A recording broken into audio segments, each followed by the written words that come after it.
Boo, don't be scared. A scary story is coming up. I want a like and subscribe from you. Right now, sitting by the fire and staring into the two glowing dots on the other side of it, I realized that, in principle, I could have guessed much earlier that something had gone wrong. For example, when I stumbled upon the swamp.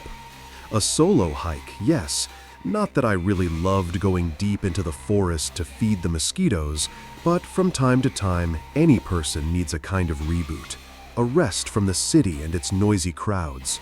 For me, hiking became that outlet, to vanish into the wilderness with a backpack so deep that they'd have to send in search and rescue to find you, or drift away on an ice floe, why not?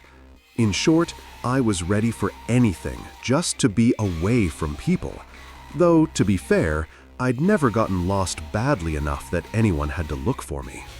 So this time too, having packed everything I needed, I set off into the forest to spend 2 weeks alone with myself, with nature, and with hordes of mosquitoes. For the most part, everything went smoothly. The route was laid out and I didn't stray from it. At least not until today, when, unexpectedly, I ran into a swamp. At first, I just walked along its edge. A strange swamp, though I didn't realize that right away. At first, everything was just as it should be. The ground beneath my feet grew soft and gave way easily. Then the vegetation changed. Tufts of marsh grass appeared. But I, with stubbornness that could have been put to better use, kept trudging toward the dark spruces looming in the distance. I kept going until, practically under my feet, I saw open, dark water. That's it, I noted mentally, finally stopping. I looked around more carefully. In my understanding, massive spruces didn't belong in a swamp. Big trees need solid ground to anchor their roots. Yet these spruces seemed to defy the laws of nature, jutting up as though straight out of the black water. Strange? Strange. Even stranger was the silence. Too silent. I heard only the sounds I made myself. No breath of wind, no bird song, no buzzing of insects. I'd always thought swamps were alive with sound. Realizing I couldn't go any farther, I sat down for a break, spread my map across my knees, and began studying it. I know, nowadays most people would prefer to rely on a GPS or a phone map, but I don't really trust modern technology. Too vulnerable in my view. It can die, freeze, get lost, dropped, drowned, smashed. Try smashing a paper map, right? So, according to the map, I hadn't strayed off course. Only the swamp wasn't on it. Tsasado River, said the cheerful blue stripe running across the forest on the map. That was where I was headed. Beyond the river, a day's hike away, lay a village where I planned to catch a bus back to the city. The river was there, the village too, but the swamp wasn't. Maybe the map was outdated? No, it had been printed just a couple of years ago. A swamp of that size couldn't just appear in a few years. According to the map, I still had several hours of walking to reach the river. So what now? While I was brooding over my unenviable situation, wavering between go back or try to go around the swamp, I suddenly felt a gaze on my back. Cold, heavy, deeply unpleasant, predatory even. The kind of gaze that instantly makes you tear your eyes off the map and scan your surroundings. Still silent. No predator nearby, ready to diversify its diet at my expense. And what predators live in swamps anyway? I'd always thought any animal larger than a fox had long since been wiped out in these parts. Yet the feeling didn't fade, and my eyes kept wandering back to the massive spruces rising straight out of the swamp. Sometimes, when it feels like someone's watching you, it's not just a feeling, I muttered under my breath, starting to pack up. Suddenly, the urge to linger here was gone.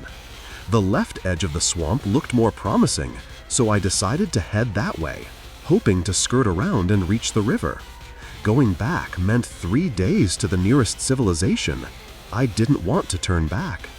By the time I reached civilization, the sun was already setting. Former civilization, to be exact. It looked like an abandoned village, or settlement. In short, a place where people once lived. Now, only half-collapsed walls or wooden posts covered with moss and lichen remained. Some jutting up from the ground, others straight from the water. It seemed the swamp was slowly swallowing the human dwellings. This village wasn't on the map either, not surprising. Every so often I came across villages long erased from charts. Dead, abandoned, empty. Realizing I was even less ready to wander the swamp by night than by day, I decided to camp here. After all, I had everything I needed. The only issue was the fire, but I managed to build one. I chose the floor of a former house as my spot, hoping there wasn't an old cellar beneath. I pitched my tent in the corner formed by two relatively intact walls. Sure, I could have picked firmer ground outside, but some vague unease pushed me to do it this way. Probably some ancient instinct, the one that makes people seek shelter behind walls, even if the house itself has long since vanished. My fire pit was a sheet of metal that wasn't too rusted. Maybe part of a roof once, maybe something else. Hard to tell. It was at this fire that I greeted the night, which fell over the forest instantly, along with fog creeping in from the water. No cold hands reached out of the mist, no screams, no whispers, and yet, the longer I sat, the more uneasy it felt. The dread crawled under my collar, brushing cold fingers along each vertebrae in turn. So when, in the darkness beyond the fire, I noticed two phosphorescent points, I almost felt relieved, as if that was exactly what I'd been expecting. I stared at the dots, they stared back at me, and only the crackling of firewood broke the intimate atmosphere. I was about to call out some half-joking invitation to the creature watching me, but then it decided to come to me on its own. Heavy steps. Too heavy for a fox or a wolf. I'd never met a bear before, but somehow I was certain the forest's master had come to visit. All I knew about bears was that if you met one in the forest, you were done for. Some people said you had to quickly judge its age. If it was young, climbing a tree was no good. He'd climb after you. If it was old, he'd just shake you off a thin tree, so you had to climb a thick one. I didn't know how to tell a bear's age then, and I still don't now. Run? Across a swamp? From a bear? Philosophically, I reasoned that my little rifle wouldn't kill a bear, and showing it might only enrage him further, practically guaranteeing an attack. So, I decided to die heroically, gripping the knife I just used to open a can of stew. The beast came closer, pushing its face into the circle of firelight, and I suddenly realized that even if I'd had a grenade launcher, it wouldn't have helped. A tank? Maybe, but I had no tank. What I had was a bear. Long dead, judging by the pale bones of its skull, the black skin sloughing from them, the empty sockets filled with glowing points.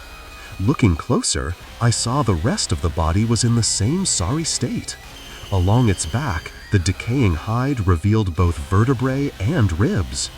Patches of black fur clung here and there, but most of the skin was bare. "Well, looks like you're going through your Bruce Willis autumn," I blurted out the first thing that came to mind. Nerves, I guess. "By the way, I'm not tasty." "How long it's been since people were here," the bear replied instead of attacking, opening its jaws but not moving them further. Black sludge poured from its mouth onto the ground, and the swamp stench grew stronger. "Because you ate them?" I asked for some reason. "No." The beast shook its head, more sludge spilling out. "They left. All of them left. Abandoned their homes, tore themselves from their roots, forgot. Forgot those who protected them for centuries, forgot themselves, forgot the gods, forgot who they were. They don't come anymore. Forgot you? Forgot. Do you know, outsider, how many people lived here? How many settlements, How many offerings? How many clans? All gone. All forgotten. I don't know, but who's to say? I might be a descendant of those people. The beast shut its jaws, stepped forward, making me scoot back with my folding stool. The dead bear circled the fire, floorboards groaning under its weight, hinting at a cellar below. I was already imagining myself falling through when its bony skull nudged my hand, almost making me jump. I wasn't ready for such close contact. After drawing its own conclusions, the beast turned and walked away, without looking back. No, you're not from here. The bear isn't your spirit, but this place still remembers my name. The river carries it. Still remembers, I heard from the darkness. I didn't sleep that night. I sat by the fire until dawn, listening, though I never again heard the beast's heavy steps returning to fit.